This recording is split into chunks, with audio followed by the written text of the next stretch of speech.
Hello प्यारे दोस्तों, good morning, सुप्रभात। बढ़िया हो आप लोग? चलिए सुनते हैं मजेदार कहानी। और हाँ, आप लोग लाइक और शेयर और सब्सक्राइब करने में बड़ी कंजूसी करते हो यार। कर डाला करो, आपके लिए बढ़िया बढ़िया कहानी लाते हैं। और चलिए सुनिए। फ्योंली रौतेली गृहलक्ष्मी की कहानियां। यह तब की बात है जब यह माना जाता था कि हिंसक से हिंसक वन्यजीव भी मानव मांस नहीं खाते हैं। उसी जमाने में एक बहुत प्यारी सी लड़की हुई थी, फ्योंली। उसे प्रकृति से बहुत प्रेम था। यूं ही विचरते विचरते एक दिन वह किसी जंगल में भटक गई। माता पिता, भाई बहन सब एक झटके में बिछड़ गए। फ्योंली बहुत सुंदर थी। जंगल के जानवर रुक रुक कर उसे देखने लगे।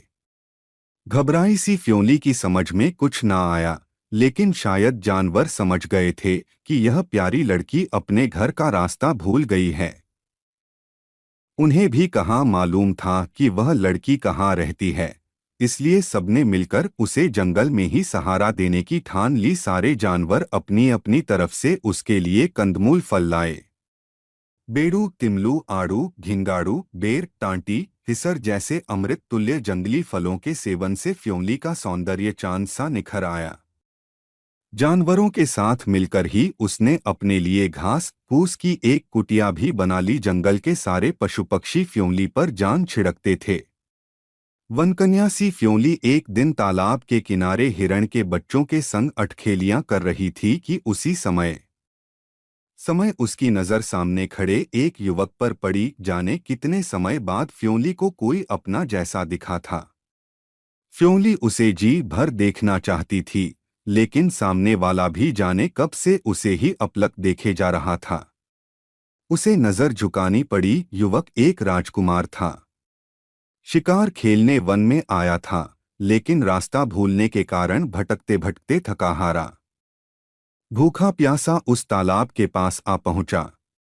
खैर, फ्योंली जैसी अपूर्व सुंदरी को देख राजकुमार अपनी भूख प्यास सब भूल गया। उसने फ्योंली से कहा, तुम कौन हो और इस जंगल में क्या कर रही हो? उसके प्रश्न का उत्तर देने के बजाय फ्योंली ने उससे ही प्रश्न पूछ लिया, तुम कौन हो और इस जंगल में क्या कर रहे हो? राजकुमार ने कहा, मैं एक राजकुमार हूँ। आखेट करने इस वन में आया था और रास्ता भूल गया। शाम हो गई है, घर लौटना मुश्किल है। क्या मुझे तुम्हारी कुटिया में शरण मिल सकती है? मन में संकोच रखते हुए भी फ्योंली ने राजकुमार को शरण दे दी और खुद कुटिया के बाहर खड़ी हो गई। कुटिया में विश्राम करते हुए राजकुमार ने देखा कि जंगल के सारे जानवर फ्योंली के पास चले आ रहे हैं। किसी इंसान के प्रति जानवरों का ऐसा ऐसा प्रेम भाव देखकर राजकुमार चकित हो गया। फ्योंली ने कहा, यह सब मेरे भाई बहन हैं। हर शाम इसी तरह मुझसे मिलने आते हैं। फ्योंली के मेहमान के लिए हर कोई कुछ न कुछ लाया था। जानवरों के लाए फल फूल राजकुमार और फ्योंली ने मिलकर खाए। राजकुमार ने कहा, फ्योंली तुम बहुत भाग्यशाली हो। तुम्हारा जंगल और जंगल के सारे जानवर बहुत अच्छे हैं। काश मैं भी तुम्हारे साम्राज्य का हिस्सा हो सकता।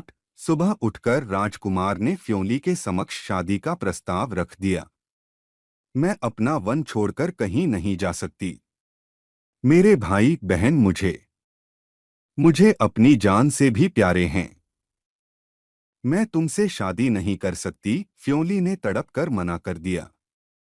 राजकुमार ने कहा, इस तरह कब तक जंगल में रह सकोगी?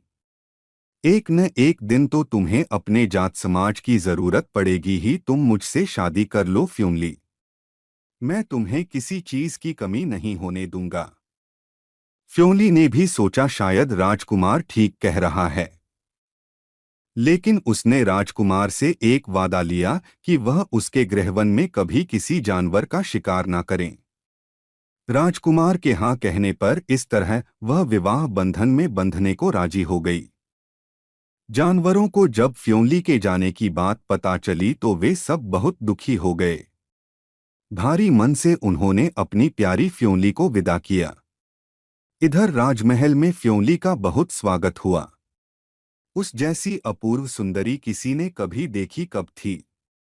राजकुमार फ्योंली को पाकर बहुत खुश था, लेकिन वनकन्या फ्योंली को रह रहकर जंगल और अपने पशु पक्षियों की याद सताती रहती।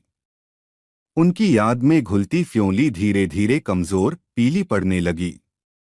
एक दिन उसने राजकुमार को बुलाकर कहा, अब मेरा अंत समय आ गया है, तुम मेरी एक इच्छा पूरी कर दोगे?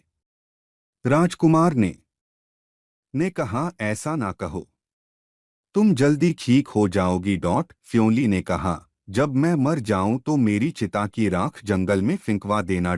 और फ्योंली सचमुच इस दुनिया से बहुत दूर निकल गई। उसकी अंतिम इच्छा के अनुसार राजकुमार ने उसकी चिता की राख जंगल और पहाड़ियों पर जगह जगह बिखेर दी। कहते हैं कि जहां जहां वह राख पड़ी वहां वहां पीले रंग के छोटे छोटे फूल खिल गए। पहाड़ के लोग फ्योंली को खूब पहचानते हैं, लेकिन मैदानी भाग वालों के लिए मधुमती फिल्म यदि रंगीन होती तो मैं बताती कि आजारे परदेसी गीत के आखिर में एक दूसरे को चकित हो देखते वैजयंती माला और दिलीप कुमार के दिल खिल जाने के प्रतीक रूप में जो फूल खिलता हुआ दिखाया गया है, वही फ्योंली है। पीले रंग का यह फूल निस्वार्थ प्रेम का प्रतीक है। प्रकृति से बिछोह ने भले ही फ्योंली की जान ले ली, मगर उसकी राख फूल बनकर फिर अपनों के बीच उगाई। उसकी नन्ही पीली पंखुड़ियों को कुदरत ने जख्म जल्दी भर देने की दवा हो जाने वरदान दे दिया। दर्द जैसे पल में हवा हो जाएं। फ्योंली के फूलों के लेप से पक्षाघात होने पर पहाड़ के जानकार लोग फ्योंली के फूलों की शरण लेते हैं। किसी भी दर्दमंद के प्रति यह गुणकारी औषधीय आचरण ही इस सुगंधरहित फूल के मर्म की असली खुशबू है। राख के ढेर से फ्योंली के ओस धुले सौंदर्य प्रतिमान समान पीला पुष्प खिल जाने जैसी दिल छू जाने वाले किस्सों में जंगल के आगे सजावटी फूलों का कोई बाजार कहीं नहीं ठहरता।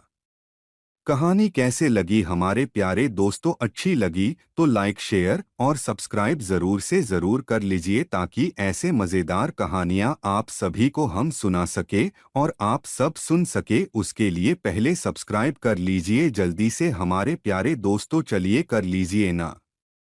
गीदड़ और हिरण 21 श्रेष्ठ लोक कथाएं हिमाचल प्रदेश की। चलिए सुनते हैं। उससे पहले एक बार लाइक और सब्सक्राइब जरूर कर लीजिए दोस्तों, और बेल आइकन दबा दीजिए ताकि नोटिफिकेशन पहुंचे सबसे पहले आपको। चलिए सुनते हैं। एक वन में गीदड़ और हिरण रहते थे। गिदड़ बड़ा चालू और स्वार्थी था।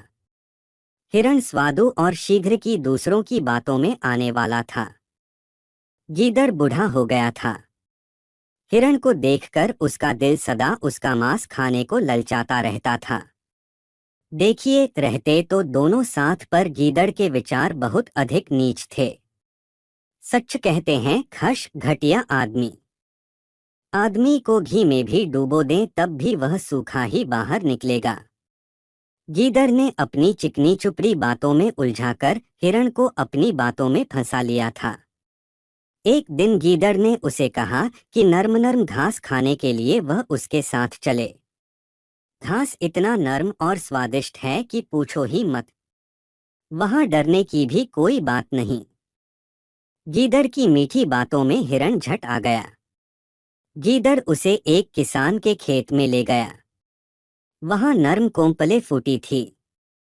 गीदड़ स्वयं तो खड़ा होकर तमाशा देखने लगा। हिरण कोंपले खाते चरते आगे आगे चलता रहा। एक स्थान पर किसान ने फाही जानवर फंसाने को रस्सी फंदा लगाई थी। हिरण को जिह्वा के स्वाद और खूब खाने के लालच में कुछ दिखाई नहीं दिया और उसकी गर्दन फाही के बीच फंस गई। गीदड़ तो चाहता ही यही था।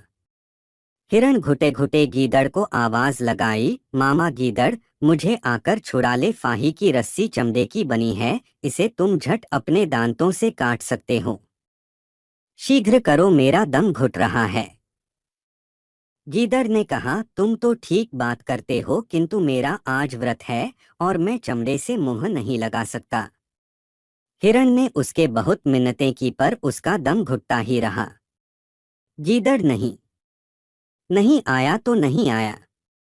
हिरण बहुत रोया किंतु गीदड़ तस से मस नहीं हुआ। हिरण फंदे में फंस कर मर गया। गीदड़ की मौज आ गई। वह धीरे धीरे हिरण के पास गया और कई दिन तक उसके नर्म मांस का लुत्फ उठाया। इसलिए जी, जो व्यक्ति दूसरों की बातों में आता है वह फूटे ढोल से जाता है। कहानी कैसे लगी हमारे प्यारे दोस्तों? अच्छी लगी तो लाइक, शेयर और सब्सक्राइब ज़रूर कर लीजिए ताकि ऐसे मज़ेदार कहानियाँ सुने आप लोग सबसे पहले। इसीलिए सब्सक्राइब कर ले और BELL आइकॉन दबा दे जल्दी से जल्दी, कहीं देर न हो जाए प्यारे दोस्तों।